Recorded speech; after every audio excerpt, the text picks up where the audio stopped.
Hello, everyone, and happy Independence Day to all my fellow Indian friends in my community. We are celebrating the 75th anniversary of India's independence today, and since we are celebrating such a special occasion, we have a very special guest to speak about India's biggest metaverse out there. We have Anshul Rustaggi, the founder of Totality Corp, which is a Web3 gaming company that is developing a gaming metaverse called the Zionverse, which is based on Indian mythology and is powered by Playable NFTs. Before we start, just a quick disclaimer, this content is informational only, so please do not consider this as financial advice. Please do your own research and due diligence before making any moves in the Web3 space. With that out of the way, let's get started. Anshul, thank you so much for joining us on the MetaRoy podcast. It is truly my pleasure to have you here. How are you doing today? I'm doing really well. Thanks so much, Prashant, and thank you for having me here. Really looking forward to our conversation. So, Anshul, let's first talk about you. We would love our audience to actually know the story behind your journey, especially your entrepreneurial journey. So, can you take us through your background, please? Sure. Like with any journey, it's a little bit important to understand what motivated the journey. So, my quick background: I'm from Delhi. Went to IIT Delhi for my engineering. I am Bangalore for my MBA. Straight after that, spent the next 11 years in the hedge fund world in London. I was a hedge fund manager at the seventh largest hedge fund in the world. Moved back to India in 2013, decided to take a break. I went back to law school. So I did LLB from Delhi University Campus Law Center, finished that in 2016. And my dad is an entrepreneur, right? So while I was growing up, I was always very fascinated. And obviously, as a child, that's when the impressions form the most, right? So I always wanted to be an entrepreneur. When I came back, I think all my friends from IIT Delhi are either startup entrepreneurs or they were working as very senior people in other startups, right? So 1MG, Car Dekho, Zivame, tons of startups come from my classmates and my friends. And I think all I heard when I came back was startup this, startup that, challenge, difficulty, VC world. It just felt extremely dynamic, extremely challenging, something that I really wanted to do. And I think that was like the last push for me to get into that market. And I said, well, I'm going to start doing this, right? And given where I was in my sort of life cycle of career, right? So I was fortunate enough to have made some money while I was in the hedge fund world, and now what I was really targeting is that I wanted to create something which has a massive impact, right? And by impact, I mean like it touches the most number of people that I can in any business. So my theory of starting any company was always that, look, I obviously have to execute well, like you have to do everything, but you have to pick an area which has the potential to become really big, and you have to pick it early, right? So my lens of always entering into sectors has always been very new frontiers. And the reason is that I pick the new frontier, right? If the frontier and the sector grows and I execute well in it, it's almost like, I'm running, but now I have a, wind behind me, which is at 150 kilometers per hour. So my running is, triple or four times what I am actually doing, right? So I really need that sail behind me. So that's why I started with vaping, hemp. We were the first guys who did real money gaming for casual games. We then did an interactive video app which was UGC, and then in July 2020 we started with the metaverse. So I think the easiest way to explain this is that while looking at frontier markets, then you look at things you believe in, right? Like, I'm not a smoker, by the way, but I believe that vaping is going to be replace sort of what happens with cigarettes. I think the cigarette industry has been able to quash down the vaping revolution. At least it's quietened down for now. With hemp being used in our Ayurvedic medicines for a long time, that revolution has picked off, albeit not at a very fast pace, but it is picking up every year in India. Same with real money gaming market is huge and humongous. Interactive video, that sector really did not take off, so that bet didn't pay off. But metaverse, obviously, July 2020 sounds like not that far away, but the world pre Facebook rebranding to Meta versus now are two completely different worlds. So that's how I look at business, and that's how sort of the way I picked up ideas. Awesome, awesome. You just mentioned about it, like you wanted to build a lot of stuff. I think that is why you named it Totality Corp, if I'm not wrong, right? But from what I understood about you is you are a 0 to 1 guy, right? You like building things from scratch and building things first before anybody else does it. So which is why all the fields that you mentioned are different things, right? And since we are talking about the metaverse, let's first start with that. How did you kind of foresee before even Mark Zuckerberg did, to be honest? How did you foresee that the metaverse will become the biggest thing going forward? This is like you literally thinking 10 years ahead. So, what was the vision that you had in your mind?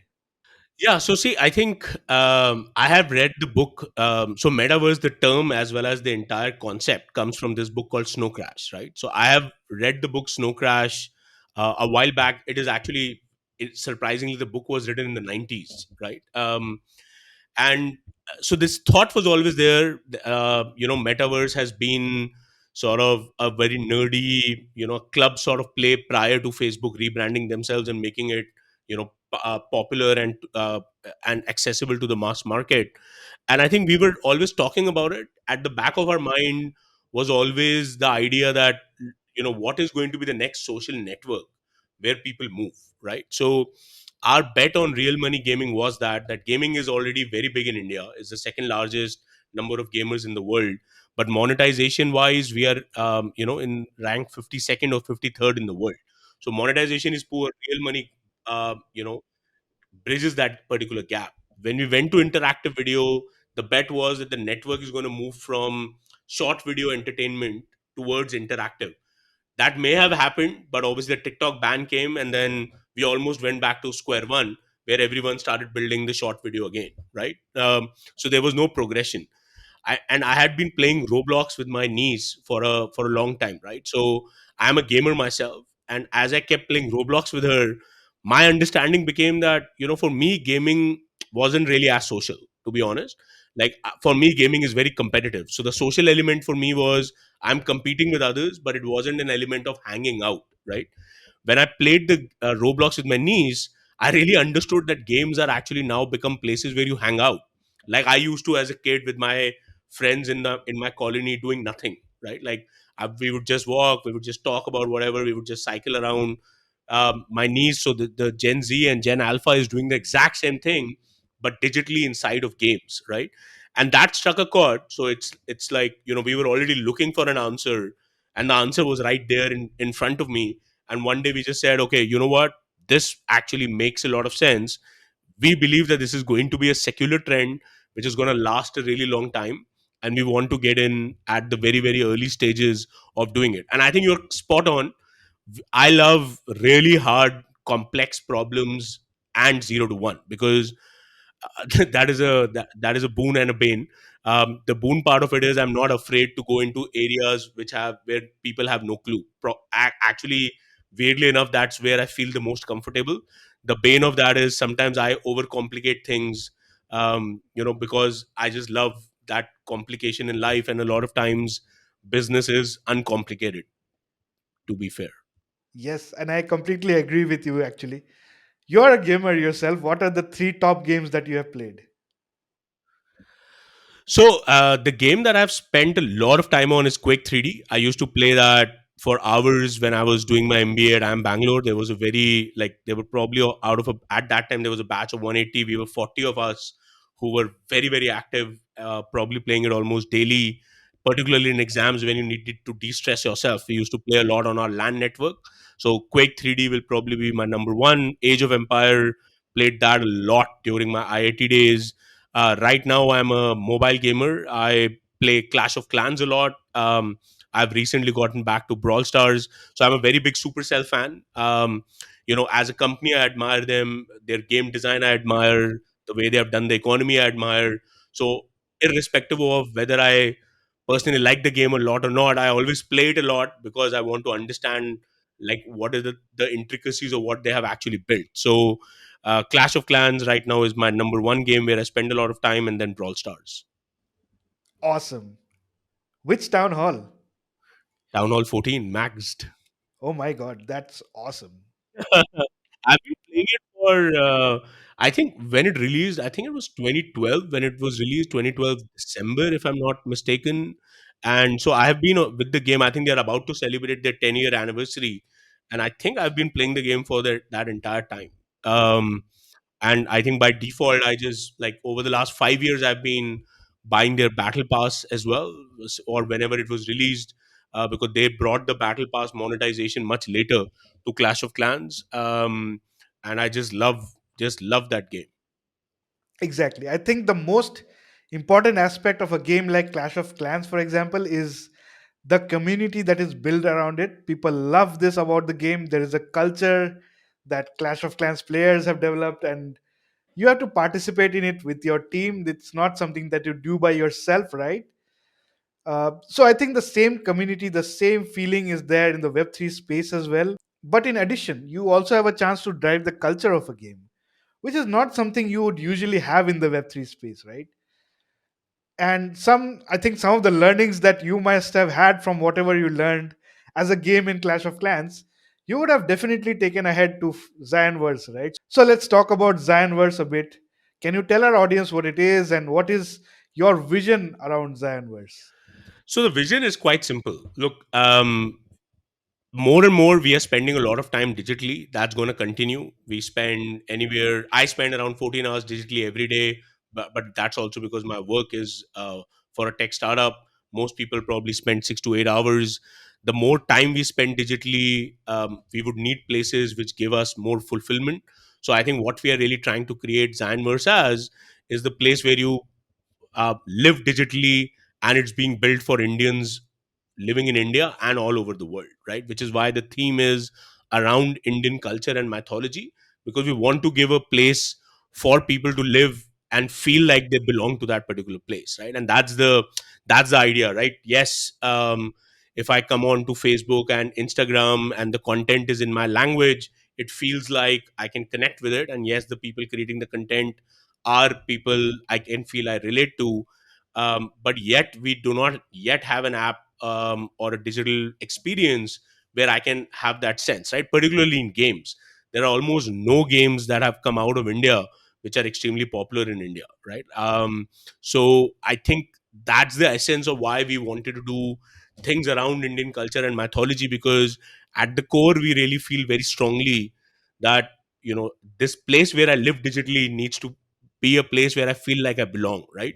And I understand that really well because I've spent 11 years in London, right? And I think this feeling can only be understood by a lot of people who are NRIs.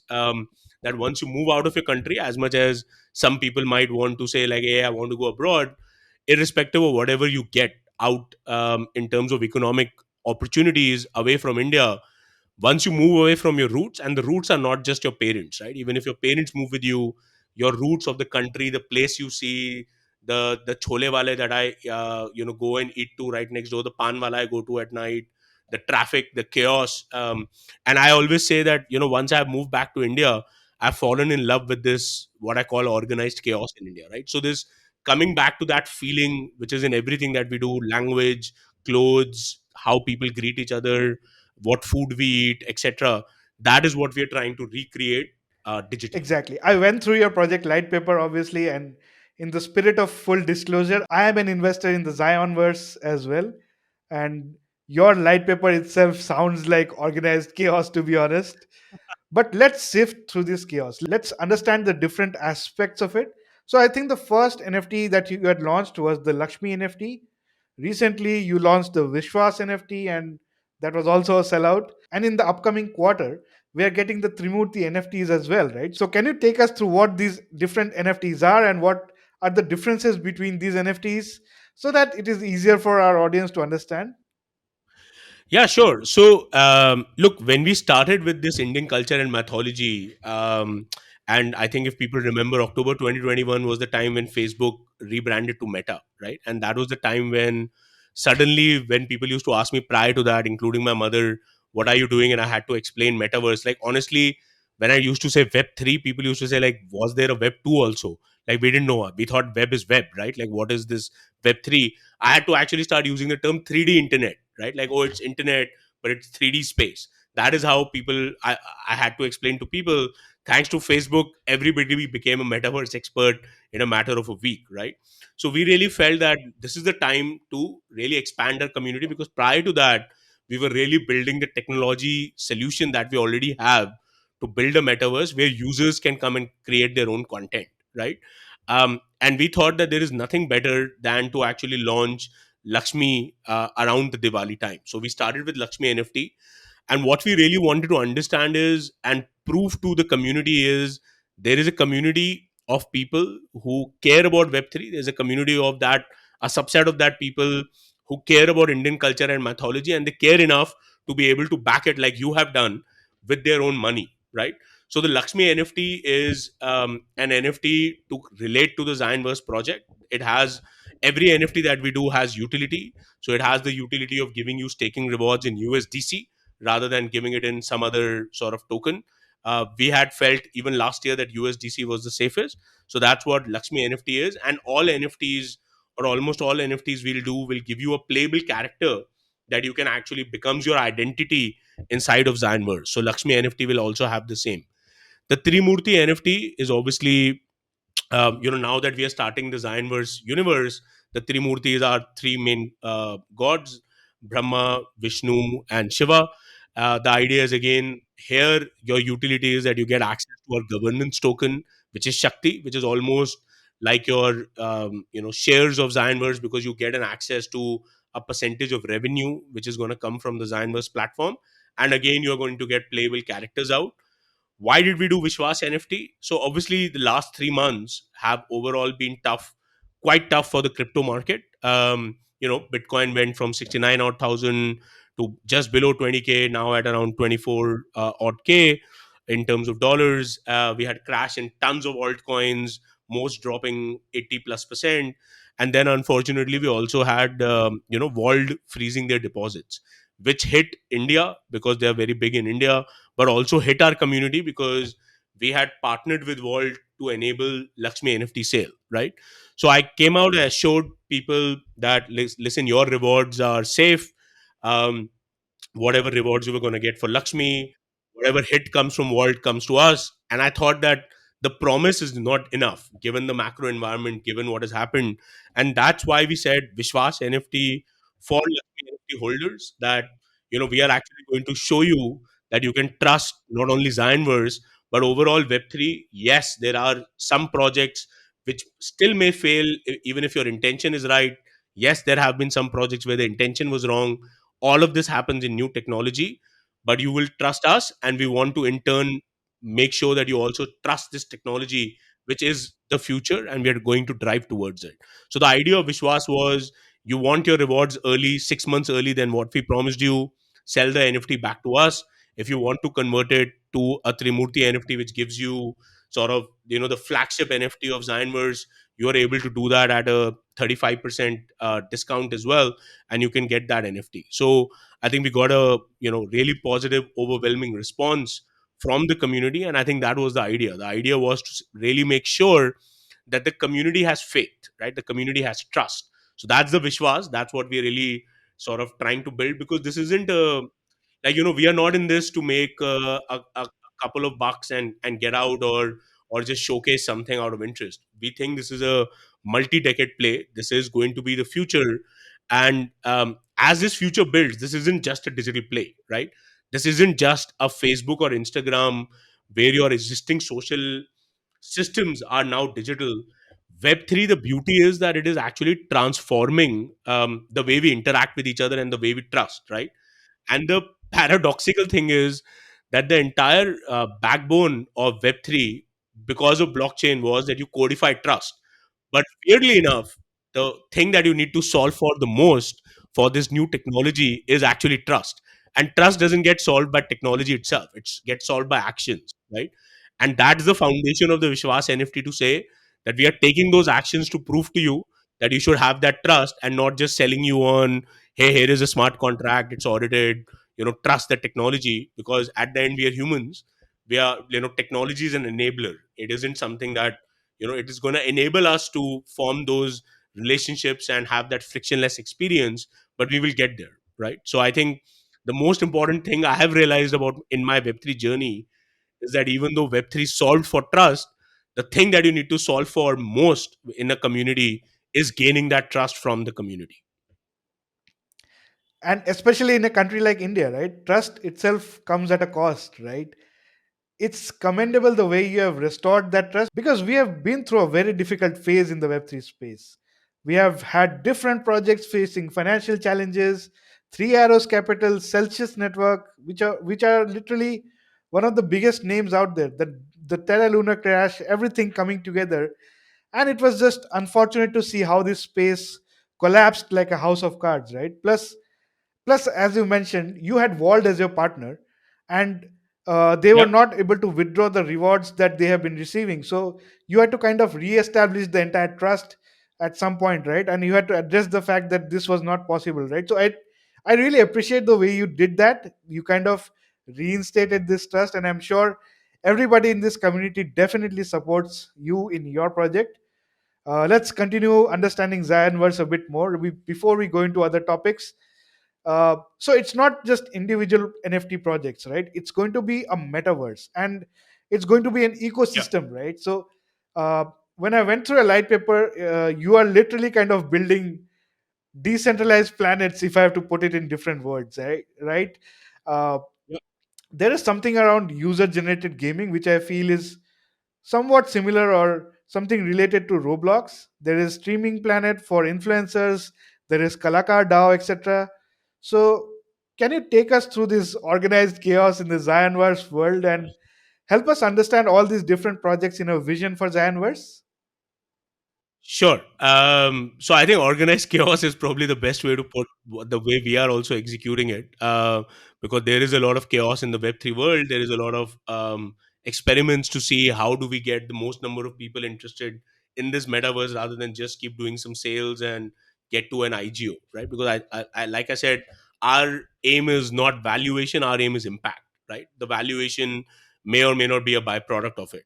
So we see this as five phases, right? Phase one is your identity slash ticket to the metaverse, which is why NFTs are important. And what we are doing, and I'll say this, this is something I've told only our Discord community. We are also going to do a drop called the Desi NFT, right? And what the Desis is about is really again identity of our all of us as Indians, right? Which is why I've just used the word exactly Desis, because a lot of people said, are you sure it means the right thing? I said it absolutely means the right thing. It's something I am very proud of, and everyone should be proud of it, right? And the idea of that is it starts with a tribute to our freedom fighters on 15th of August, where there'll be 3D stamp NFTs to collect initially five freedom fighters: Mahatma Gandhi, Subhash Chandra Bose, Shahid Bhagat Singh, Rani Lakshmi Bai, and Dr. B.R. Ambedkar, right? After that, we are actually going to keep doing these drops. They'll be all free mints for people to come and collect. The 3D stamp NFTs are 3D stamps, they're only collectibles. After that, we are going to do urban Indians, Indian pop culture, statewide Indian identities. Each of these mints will again be free, but you will get a playable character which becomes your identity inside of Zionverse, right? So that way, we are really expanding um, what we are doing at Zionverse itself, right? See, we already have 16,000 registered users on Zionverse. We already have 100,000 plus community following us on our different socials. And what we want to do now is really expand that to millions, right? So this Desis is going to, over the next 6 months, be a 1 million NFT drop. Again, like I said, free. The second phase is engage in the metaverse or experience the metaverse. That's where streaming, coming into seeing monuments like the Taj Mahal, seeing areas where you can watch videos together, seeing other experiences where I can come and have an audio chat, text chat with other part of the community, getting some NFT artists to have their virtual art gallery inside of Zionverse. That is the engaging or experiencing the metaverse part that comes. The third part will be gaming, because we are basically increasing the notch of interaction, which is what games do. And we are launching four games this year. There is Run Bhumi, whose trailer is already out, so it's already ready. There is going to be Chaucer Ludo, so we are taking Ludo back to its actual roots of Chaucer, which is how it was played during Mahabharata. There is Divine Rummy, which we are going to launch around Diwali, and there is going to be Vijay Dash. which is an obstacle course game, which was obviously being built for the Lakshmi NFT holders, but also for the entire Zionverse community. The fourth aspect of it will be the user creation, right? And why user creation? Because for sustaining new content, but also for coming to a place where I want to live, I need to have an area of expression, right? If I want to live in an area, like if I am in my house, I can only feel comfortable with it if I can express myself in the area that I live in. So unless I do give user creation, it cannot be a place I want to live, whether it's digital or physical, right? So that's the essence of it. So you will be able to create 3D assets, you can create your own NFTs, you'll be able to create your own games and publish it. You can have your own streaming worlds if you want to start streaming, etc. So there'll be an unlimited amount of that. And then the last phase will actually be ownership, right? Which is you can buy some games, right, using Shakti tokens. You can say that, hey, there'll be 10 game rooms of Chaucer Ludo. I want to buy it because there is a passive amount of investment to be done. See what has happened in, and this is important in the way we are going about this, right? What has happened in the Web3 world is they have started in reverse. They say, why don't you own stuff, buy land, buy NFTs, and then we will figure out if you want to engage in it. Then we will figure out if someone else wants to pay for it, right? And what has that triggered? Now the idea was fine, because first incentivize people financially, get them inside. But what happened is that people only came for the financial incentive, right? Like Axie Infinity is a great example. Amazing team, they're trying a lot to turn the tide, and I hope they do, right? But right now, something that they faced is everyone who came for financial gains is just there for the financial gains. They don't want to play the game for the fun of it. The only fun anyone has in that game so far is that how much money can I make, what is my ROI on the Axie NFT that I have actually bought, right? And we don't want that, right? Web3 isn't about hey, yes, you're going to make money, yes, you will make money, yes, if you do investments early, it'll yield a lot of benefit. But the point isn't, like, we aren't living in this world to state that, hey, the ultimate aim is all of us become millionaires and billionaires, right? Yes, money is a necessity, yes, that is something that will happen, but that can't be the only motive for you to do a particular social experience. So it is an important motive, it is not the only motive, and that's the way why we are building it in this phases and in this particular sequence itself. I got it. I got it. And I completely agree with you. I think play to earn games, for example, in the Web3 space, like how you mentioned Axie Infinity, right? These have become economies of their own. Countries like Indonesia are literally having players who are earning more than their regular day-to-day jobs, right? And at some point, you'll figure it out because Axie Infinity honestly is not an interesting game in itself, right? There is a level of Yep. investment that you kind of have to do, which is why you have guilds and everything out there. But it is heartening to see how you're building the gaming aspect back into it, the enjoyment aspect back into the game itself, and not just making it about the money. The money is obviously out there, it's always going to be there, but that is more of a side thought than the main aspect of it itself. And I'm glad that you are thinking in this direction. And personally, I'm a gamer myself, so I understand how difficult it is to play a game just for money, right? It's literally like similar to how you would work for a game testing company, right? You're doing it for the money, but you don't actually enjoy the game itself, which is the bigger aspect of it, right? And I just appreciate how you're doing that so well. I think one Thank of you. my next questions is, and I have had this for a while, right? In a country like India, and you mentioned this briefly earlier as well, in a country like India, religion is a very sensitive topic, to be honest. And you have literally tried to bring these characters to life, if I have to put it in words. These are mythological characters. They are not just characters which you talked about, but you kind of embody these stories in your day-to-day life, right? The ideal man is supposed to be Ram, for example, right? So there are Yep. things that people kind of embody. And I guess you understand that a lot of people in the Web3 space are young and crypto natives. They understand these aspects of the community and everything. But how do you perceive people who are not used to this Web3 gaming space, and it's usually the older demographic? How do you perceive such people to actually respond to mythology and religion being introduced in the metaverse? What are your thoughts around this? Yeah, no, I think that's a very good question. And look, this is something that we are also very conscious about. We are hoping that we'll always be able to keep a good balance here, but this is a very tricky balance to keep, right? Because we are not a religious app, right? We are saying that this is all about our culture, and the gods and the their personalities, like you rightly said, the lessons from what their life is and what their qualities are is what the important part is, and their stories is what is part of our culture, right? So one thing we have done is that the NFTs, where they are related to the gods and goddesses, they're only limited to the NFTs. The playable characters will be disciples of the gods, or almost as if they're getting some ashirwad from it. We are obviously creating a lore around Zionverse as well, which is something we have started to discuss and talk about. And that lore also will have the same idea, that the origin of this lore, right? So the equivalent of India's Marvel, which a lot of people now keep talking about, but I don't know what people are doing about it, right? And the idea is that also this comes from our own religion, right?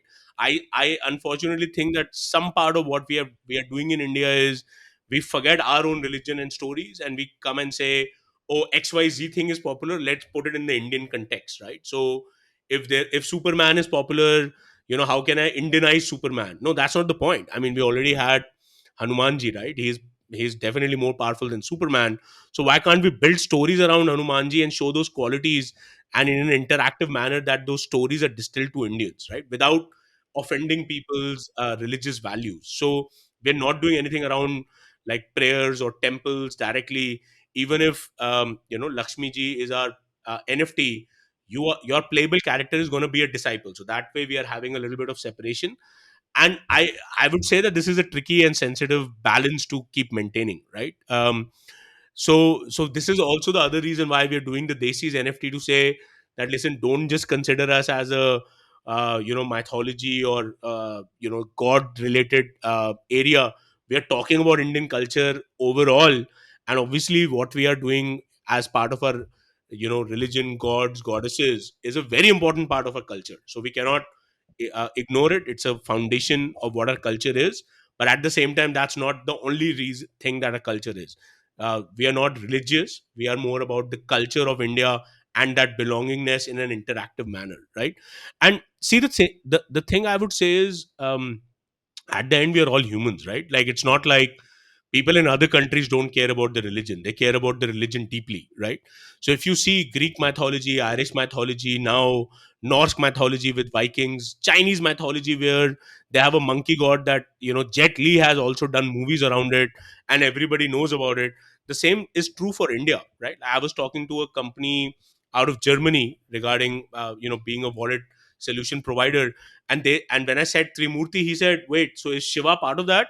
And I said, yes. He's like, oh my God, I would love to get the Shiva NFT, because, I've heard so much about Shiva, but obviously I understand Greek mythology, Norse mythology a lot more sitting in Europe.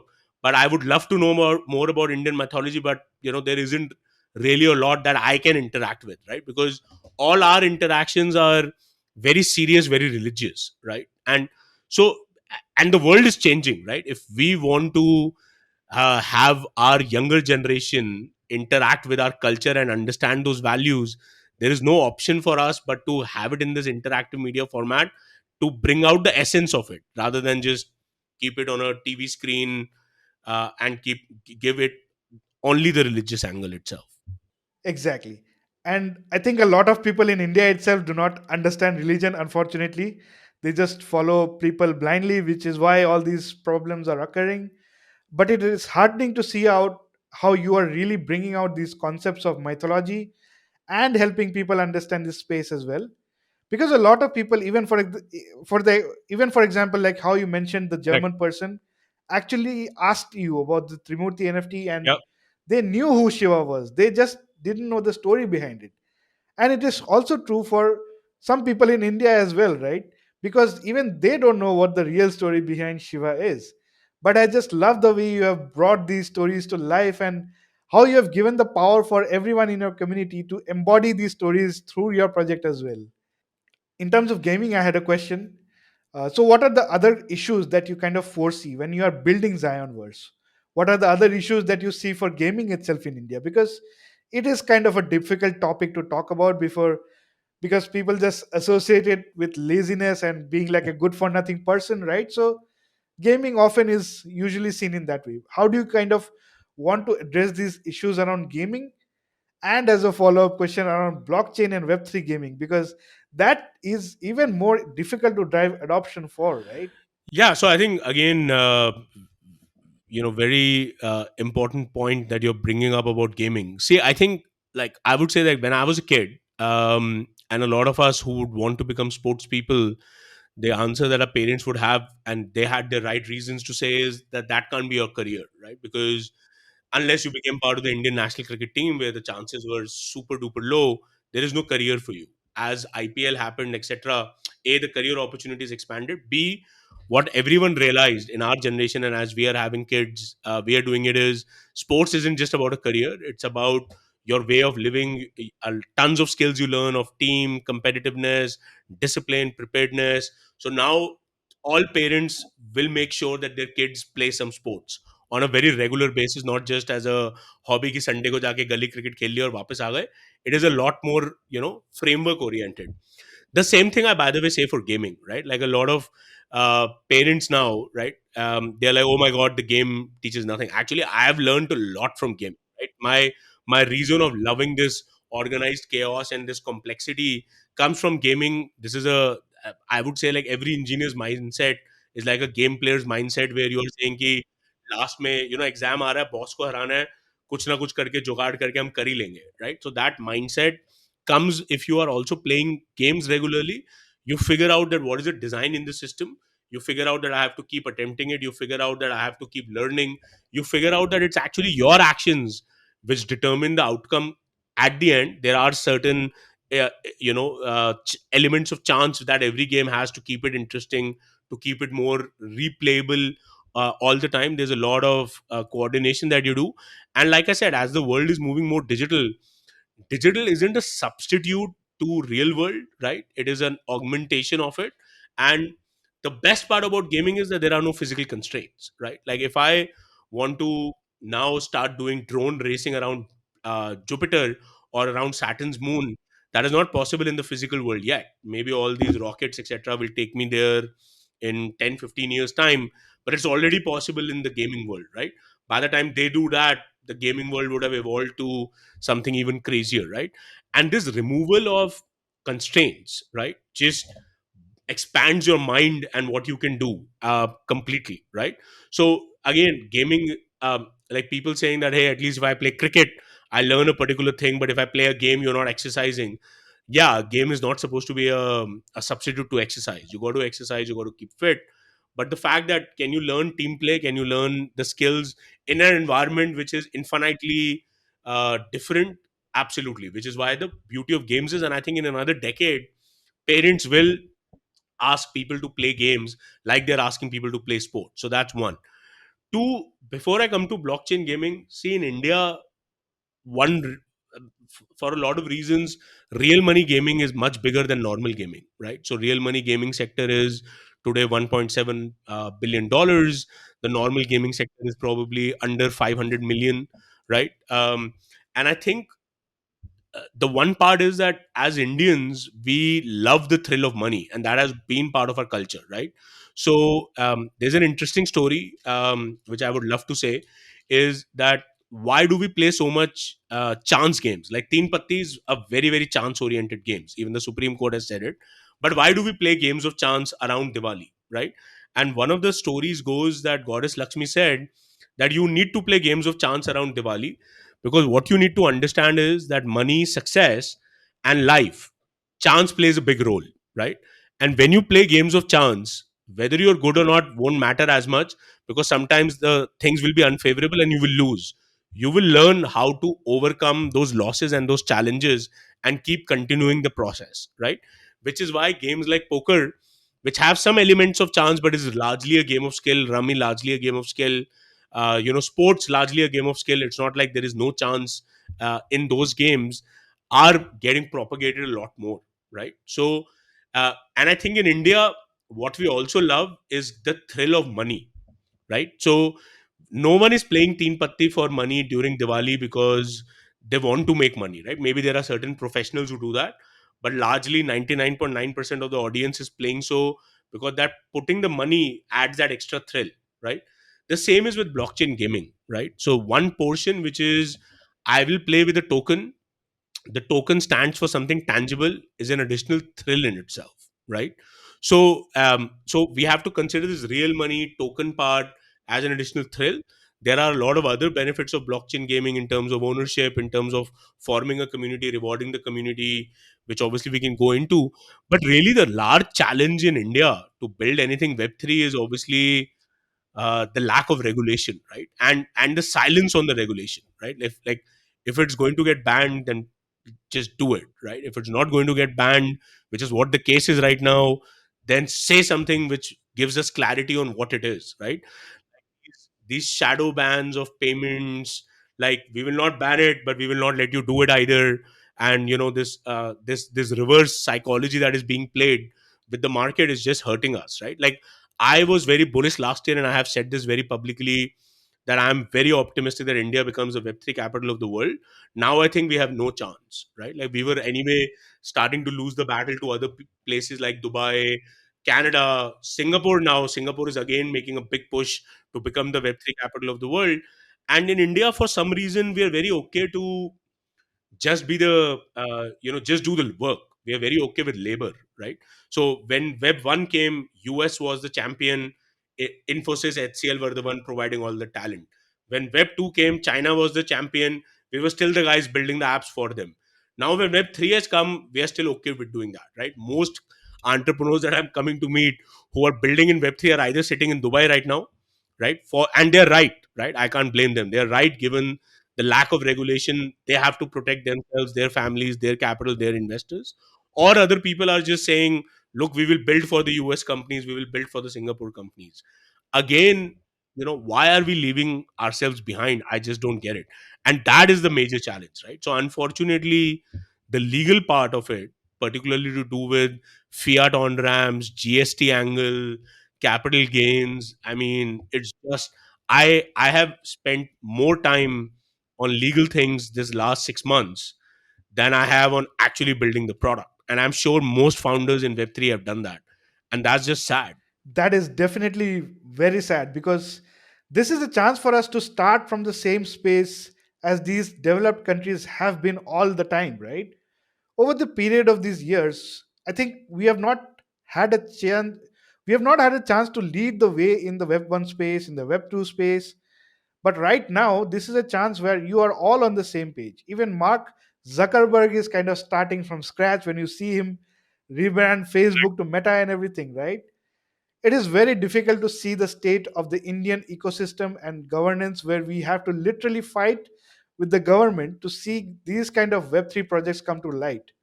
And this is something not just for everyone in the Web3 space, but regulators should definitely take concern of this. And this is something we should all push for, right? Because this is a chance that we might lose out in our lifetime. We won't get another chance like this.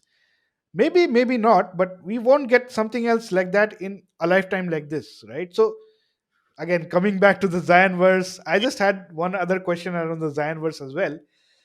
You mentioned about different tokens, Shakti and Sanskar, right? So can you help us understand the tokenomics of Yeah. this project in a simple way? Sure. So, Sanskar token is our social currency that's already live. Sanskar token, you can't buy it from Zionverse. You can only earn it from Zionverse by doing positive contributions. So today that means interacting with the community, being more active on our Twitter, coming to our live streams, taking part in a lot of other activities that we do. As we launch games, the more you play, the more you're going to earn, the more social experiences you take part in, the more you're going to earn Sanskar. The more you create, once we launch the creation module, the lot more you will earn Sanskar. And the idea is that we are going to give a lot of intangible rewards to these Sanskar tokens, right? In some cases, we will do certain games where you can actually get USDC against it. In a lot of cases, you will get access to content which only people with Sanskar tokens can get access to, tools that only you can get access to with Sanskar tokens, IRL events which you can only get access to with Sanskar tokens, etc. Right? Shakti token is our governance token. That's sort of the token where the revenue share of Zionverse will eventually go into a DAO treasury, which is controlled by the Shakti token holders, whether they distribute it to themselves, whether they fund other projects with it, is a decision that then that DAO starts taking. And that's truly the roadmap to make this entire product completely decentralized, right? And the reason we have planets is also to say that, look, we do not know what use cases are going to come, right? So Zionverse is this entire sort of, it's the metaverse but also the multiverse, and every planet is that specific use case. So today we know streaming is big. It's an obvious use case inside of the metaverse itself. So there is planet streaming. Kalaka DAO is to promote all NFT artists, like you mentioned. There'll be different gaming planets or different game genres. We do not know what other use cases and how we interact with each other socially comes while we are building this Zionverse, right? And the planet is a infinite way for us to keep expanding, to say, okay, here is another planet. If, let's say, tomorrow Tata's come and say that, look, we want to be part of Zionverse, maybe there is a Tata planet where instead of the Tata new app, you go inside the Tata planet to actually experience all their products and get the benefits there itself. So that way we make it decentralized, that way we make it accessible, that way we make it permissionless. And that's the beauty of the Shakti token. So whether you want to start a planet, you want to own the planet, you want to own some game rooms, everything will happen through Shakti. If you are a passive Shakti token holder, you will get a portion of revenues in the DAO treasury. And obviously you get the governance right to determine where does Zionverse go. Absolutely, absolutely. And I just understand it now much better having heard it from you directly. And I love how you have made it more scalable, right? This is not something that it is not something that is going to be limited to gaming or streaming or promoting musicians or their art in general. It has it is going to have an infinite number of users. And when the DAO chooses what uses they want to incorporate in the existing system, they can do that. And it is something that is voted on, I'm assuming, right? Because you just mentioned that it is going to be a DAO, or is it already a DAO? So the DAO is already established. Obviously, the first Shakti tokens you can only get access to through Trimurti NFT. So as obviously the DAO is already established, that company or that trust is already formed. So as more and more people get Shakti tokens, they'll be able to start taking those decisions. Exactly. So with this token, people can actually invest in this project. People can make decisions regarding this project, which is something you would rarely hear in the Web 2 space, right? You can't go to Facebook and say, hey, can you Yeah, remove the like button? I don't like it. I think that is what sets this space apart, and the ability to make choices, the ability to own those choices and own your data and money and whatnot. All of these are aspects that Web3 is kind of helping us with. Anshul, I just had a few questions around the crypto market right sure. now. We have seen this decline of the market itself, and as I mentioned, this has been triggered by various reasons. But what are your thoughts about the market in general? So one, I think this is a. I am very bullish Web3, right? I am very bullish that blockchain technology is the future. Web3 is the future, and it's already being formed. We are still seeing a lot of adoption, and I think one key aspect you mentioned, which is this ownership. A lot of people are still like, so what, right? Like, I mean, everything we do is part of that, right? If I feel that I'm part of this community, I'm an owner in it, I will take 10, 11 more steps, right? I always say this in Zionverse, as a company we are 50 people, but given the community we are actually 200 people company, right? Because the amount of effort other community members put in, like some a lot of people will send me 5 pager document on comparing us to some other project and giving me recommendations. Some would just give those recommendations on Discord chat and put a lot of effort, and they're not getting anything out of it but the fact that they are owners of it, and because they are owners of it, they feel compelled to actually make that community and system better, right? And I think that in itself is going to pull this ahead of any technological revolution that we have actually seen. So I'm very bullish on it. Does that transform to being bullish on prices? In general, for most tokens, yes. I think the one thing I would always caution, and this is something I've been saying from last year, even when this bullish market was going, and I think that bullish market will come back, right? It's only a matter of when it comes back, not if it comes back. Is that, look? with Web3, one of the things we have done is we have actually put the cart before the horse, right? So it's only in this business where everyone wants to only invest in the infrastructure, right? Now, everyone is like, we know Web3 is the future, let's build the infrastructure. If you ask them what is the use case, they're like, don't know, but whatever the use case is, we need the infrastructure. So let's build the blockchain, let's build the NFT platforms, we will build the exchanges, we will build everything. Okay, which NFT? Like in India also, there are many companies chasing Shopify for NFT, right? And some of them approached us, and I was like, is NFT so popular that we don't even have an Amazon for NFT, right? We have OpenSea, but we don't have the equivalent of Flipkart for India, but yet we are building Shopify. They're like, yeah, everyone is doing NFT. I don't think so, right? Like, I mean, honestly, we are one of the largest communities on Discord in Web3, and we have 14,000 members, right? Like all others, which are large in India, is around the same number, the top two or three. And that's still a very, very small percentage of people. We are 100,000 community across our different, social media channels, which is nothing, right? Like we will start seeing these use cases when there are hundreds of millions of people coming, right? So far, the one thing I would always caution people is that don't invest so much in infrastructure where we don't even know what the use case is, right? Like Blu-ray was a great infrastructure, did not take off at all. For people who know what Blu-ray is, backed by Sony, one of the biggest media company in the world, everything went to zero. CD went to zero, right?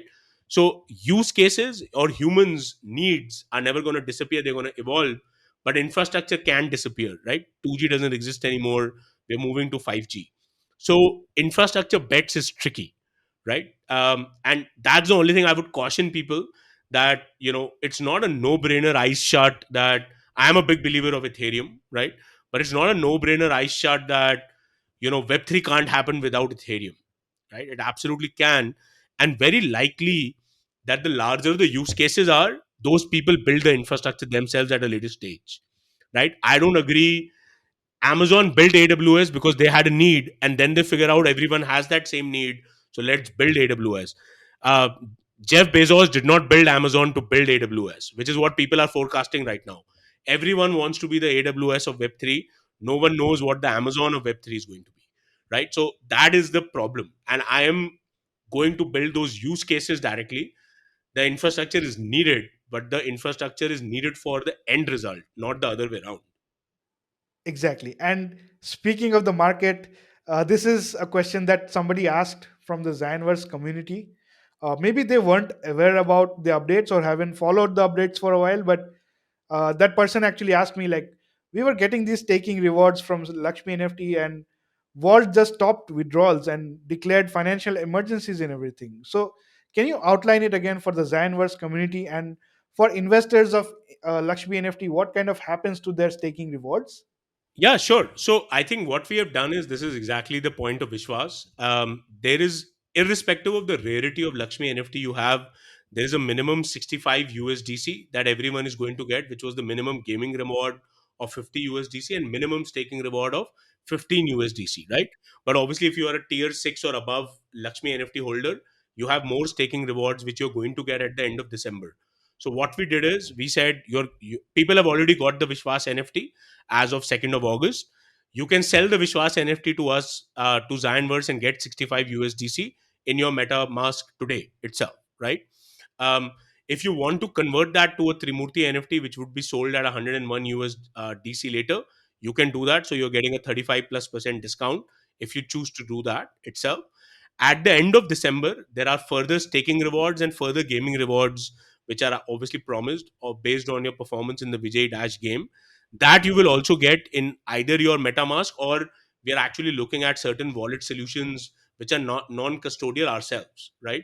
So that it becomes the UX of MetaMask is not that great. So we want to solve that particular problem, because a lot of people who are interacting with us today, and this is not like we didn't know this problem, are complaining about the sort of UX. We can't control the MetaMask UX, so we are looking at sort of other solutions there.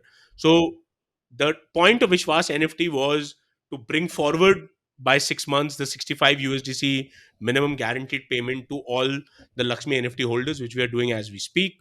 The remaining will also come into your particular account what ends up happening with World may affect you because you may have your personal funds inside of World, and unfortunately we don't have any control over it. But as far as your Lakshmi NFT future rewards are concerned, those are safe, and Vishwas NFTs to show to you that you can take a large portion of that right now itself. For all the people who have believed in this project like I have, I would urge you not to sell your Vishwas NFTs as well. Wait for the Trimurti NFTs, participate in the Vijay Dash game, and earn all of these extra rewards, like Anshul mentioned.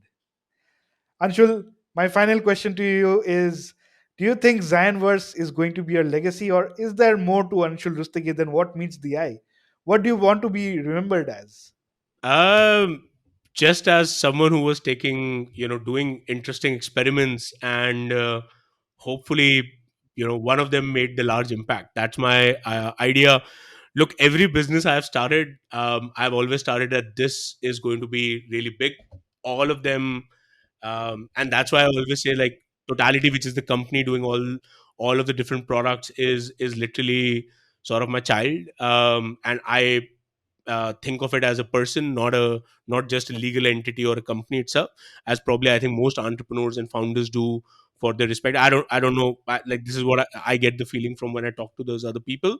um, and I think that our idea is, at the end of the day, that we take Zionverse to a level where people get something where they have that feeling of belonging, right? And that's what I'm really chasing after, because I can tell, like I told you, 11 years living in London, I used to celebrate Diwali for 7 days. When I was in London itself, same with Holi. You lose a little bit of that when you're back here, because you're now back to your roots, and that need isn't there. But all of us have that need to feel, to be in a place where we belong, and that should be the legacy of Zionverse. And if people will remember me for giving that as an opportunity, I'll be very grateful that that becomes my legacy. Awesome. Anshul, it was just great talking to you about the Zionverse, the metaverse, and gaming in general. All of these insights have really helped our community grow, our audience learn as well. And I'm sure they are inspired by your story itself about building in this space, which is a difficult space in India itself, and taking all of these challenges head on and still fighting enough and kind of making this Zionverse a reality for all the Indian people out there. Uh, because I'm sure this is the biggest Indian gaming metaverse that has come out of India, as far as I can remember, at least. So, thank you for sharing these insights with our audience. And personally, I have been part of this community. I know how great it is. So, I would urge my audience as well to go check out Zionverse, be part of the Zionverse community. All the links are in the description or the show notes below. And finally, thank you so much, Anshul, for taking the time out and talking to us and answering some really difficult questions. So, once again, thank you so much. And I wish you and Totality Corp all the best. Thank you, Prashant. Thank you so much for having me on this podcast. And thank you so much for being part of the Zionverse community and being our early support. And it's only possible, and it's only going to remain possible as we keep getting support from community members like yourself. Thank you so much for having me. If you haven't subscribed to the MetaRoy podcast yet, go down and subscribe below, tap that subscribe button, and like and share and comment on this video and let me know how it was. I would love to hear our comments and respond to them personally. Thank you.